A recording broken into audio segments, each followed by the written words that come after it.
The first, we bow to Sri Ganesha because Sri Ganesha is the source of innocence within us. So actually we bow to innocence within us. And this innocence is the one gives you the enlightenment. As I told you yesterday, the light has innocence. But this is innocent without knowledge. But your light is innocent with knowledge. We always think that the people who have got knowledge can never be innocent, can never be simple. And the idea we have got about innocence is that an innocent person is always deceived, can be befooled, and can be always taken for granted. But innocence is a power. It is a power which protects you, which gives you light of knowledge. Knowledge that we have in the worldly sense is how to exploit others, how to cheat others, how to make money out of them, how to make fun of others, how to look down upon others. But the light of innocence is the light by which you know that love is the highest thing. And it teaches you how to love others, how to care for others, how to be gentle about others. It also gives you the light within. It's just the other way around of this avidya that we have in this world. Just the other way around. The avidya outside teaches us competition, how to put the other person down,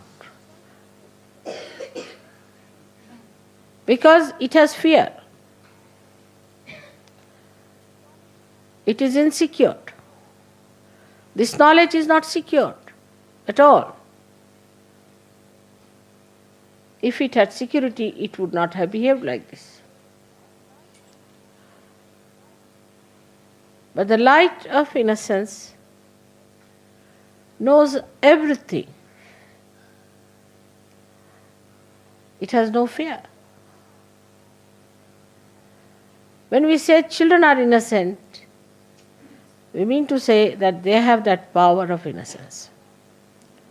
Many times people have noticed if a child falls from a height, he doesn't die, while a young man may die with a much smaller height. And the child is not afraid while falling. He just enjoys as if there's a parachute coming down, nicely. And then when he falls down also just gets up, laughs, smiles at everyone. He doesn't understand why everybody is worried. Because in that innocence he knows that he's looked after. He's protected. He knows that there is a power which is much higher than him, and he does not have to worry. Then we start putting ideas into the head of the child. And that is how he starts losing his power of innocence. And he becomes a coward. He becomes a cunning fellow. He becomes an unrighteous personality.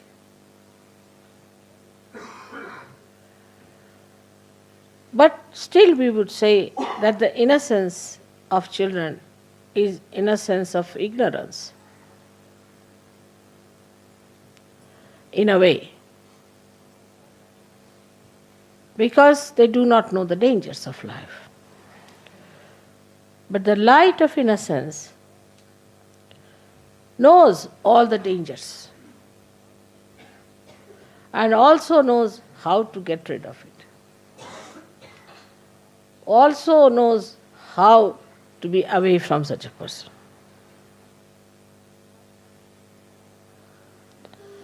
There was a wise man who was going on a staircase. And there was a stupid man coming from the other side, foolish man. So foolish people are always aggressive. That is one of the signs, because they have inferiority complex. So the foolish man says to the man who was coming up, he says, one had to move on one side. So he says, I don't move for fools, the foolish one says. So the wise man says, I do, and he moved.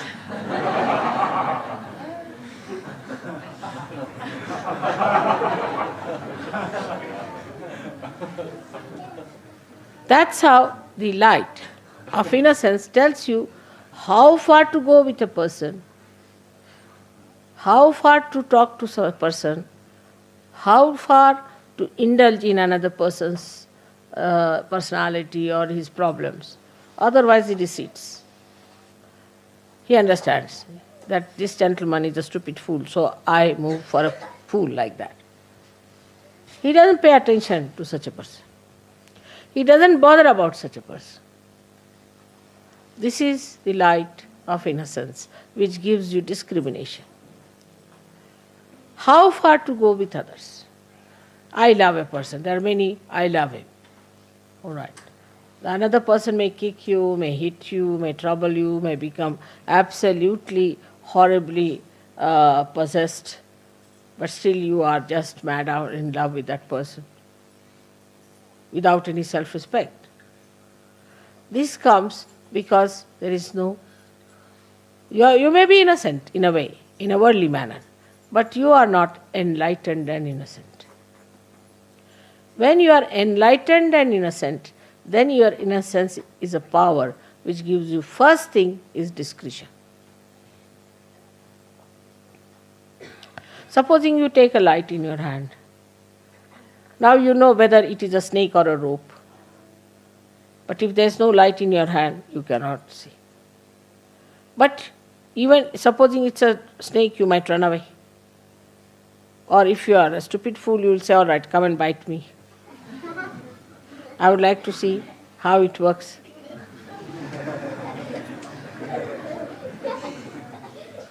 Children are there. But if you are an enlightened person, then you will tell the snake, now let me be alone, all right? Bye-bye. And the snake will know and it will go away. Or if the snake is a sinister one, you may just look at the snake and snake might run away. So this power of innocence is a very, very important thing. And that comes to us through our enlightenment alone.